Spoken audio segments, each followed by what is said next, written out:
તો લાંબા વિરામ પછી એક બ્રેક બાદ વરસાદી વાતાવરણ સર્જાયું અને ભારે પવન પણ ફૂંકાઈ રહ્યો છે. ક્યાંક મધ્યમ છે, ક્યાંક ભારે વરસાદ થઈ રહ્યો છે. પણ આવનારા 48 કલાકની અંદર આ જે સિસ્ટમ સક્રિય થઈ છે તેની આખા ગુજરાત પર અસર વર્તાવાની છે. પણ છેલ્લા કલાકોમાં શું થયું, સાંજે 6 વાગ્યા સુધીનો આપને એક રિપોર્ટ આપી દઈએ.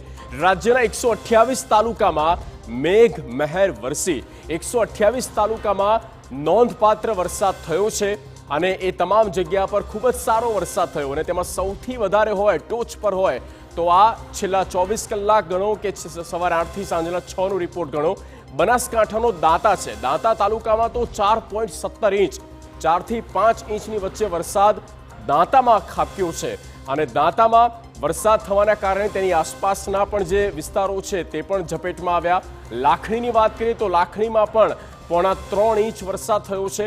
બનાસકાંઠામાં એક આ બીજી ઇનિંગ જ્યારે શરૂ થયા પહેલા પણ બનાસકાંઠા બેહાલ થયું હતું. ડીસાની વાત કરીએ તો બનાસકાંઠા જિલ્લાના ડીસા તાલુકામાં 2.25 ઇંચથી વધુ વરસાદ ત્યાં પણ નોંધાયો છે. એટલે એક રીતે એવરેજ 3.5 થી 4 ઇંચ વરસાદ બનાસકાંઠામાં થયો. ધોરાજીની વાત કરીએ, સૌરાષ્ટ્રમાં ધોરાજીની વાત કરીએ તો 2 કલાકમાં આશરે 2 ઇંચ વરસાદ ધોરાજી તાલુકામાં પણ પડી ગયો છે. આ ઉપરાંત 18 તાલુકા એવા રહ્યા કે જ્યાં 1 ઇંચથી વધારે વરસાદ થયો છે. એવા 18 તાલુકા નોંધાયા અને આગામી 48 કલાક ભારે વરસાદની આગાહી હવામાન વિભાગ દ્વારા પણ આપવામાં આવી છે. હવામાન નિષ્ણાત પણ એ જ તરફ ઇશારો કરે છે કે આવનારા 2 દિવસ જે છે તે ગુજરાત માથે ભારે રહેવાના છે. ગુજરાતને ગમરોડશે. ઉત્તર ગુજરાતમાં પણ ધોધમાર વરસાદ થઈ શકે છે. ઉત્તર ગુજરાતમાં જ્યાં ભારે વરસાદની આગાહી આવનારા 48 કલાક દરમિયાન અને તેની શરૂઆત છેલ્લા 24 કલાકથી આપણે બનાસકાંઠામાં તો જોઈ રહ્યા છે.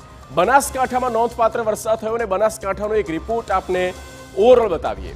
બનાસકાંઠાને મેઘરાજાએ ફરી એકવાર ગમરોડ્યું.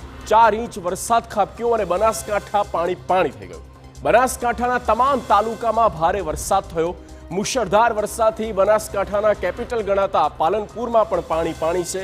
સિઝનના ત્રીજી વખત બનાસકાંઠામાં ભારે વરસાદ થયો અને આગામી હજુએ 48 કલાક બનાસકાંઠા માથે ભારેથી અતિ ભારે વરસાદની આગાહીના રૂપે જોવા મળ્યું છે.